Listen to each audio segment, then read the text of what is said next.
This is Steve from Boxing UK here in Manchester in association with Supreme CBD. Nearly forgot. We're here with Marcus Morrison. Good to be back. Yeah, good to be back in. Shake off a few cobwebs, come back with a winning, a few rounds in the belt, and yeah, we go again. Last time we spoke was before a big fight against a certain Mr. Eubank. You stopped Rose after that one, didn't it? Because a lot of people wrote you off, and yet your performance, your stock's risen since then. Yeah, of course. I was getting abuse on Twitter for weeks leading up to that fight. People saying, we get smashed and ironed out in a couple of rounds. And, I kept quiet, but I knew that wasn't the case. It wasn't going to be. And yeah, 10 rounds later, and yeah, eat your words. After that, did you get any phone calls? Were you suddenly more in demand? Yeah, my stock risen, and yeah, I think there's plenty of fights, big fights out there for me now, domestic titles, and I believe I'm worthy of picking one of them up. So back here in Manchester, just a 4-rounder there. Can you talk us through it? Yeah, it's just a bit of a shakeout really. 4 rounds, comfortable points win.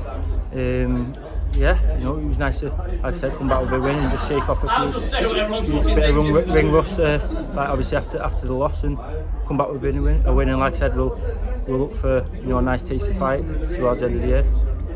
What's the difference like after a fight against Eubank and then you come back and do a 4-rounder?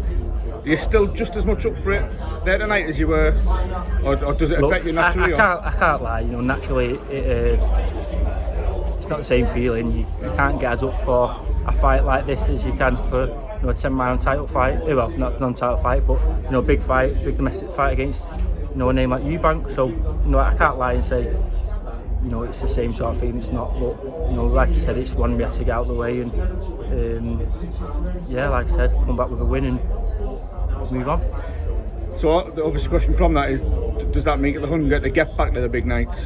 Have you got an idea what's next? Have you got a road ahead with Joe? Of course, I've had many nights at the arena, and that's where I want to be, back on, sort of chief support, sort of thing, fighting for titles. And like I said before, if I believe I'm worthy of fighting for a title like that, and I can't wait just to get back in the mix with some big names. And when can we expect you out again, Marcus? What are we now? I'd like to be out November time, October, November, end of October, November time, and like I said, I want to get in a tasty fight for a title. Any names? It's what I'm in. And there's no names, there's titles though. I want these titles, like these British Commonwealths. These titles I'm running for, and whoever's got them, that's who I want. There's no names in particular, but like I said, it's all about going for titles now. It's good to see you back, Marcus. Congratulations tonight, and I appreciate speak again. Thanks for your time. Take care.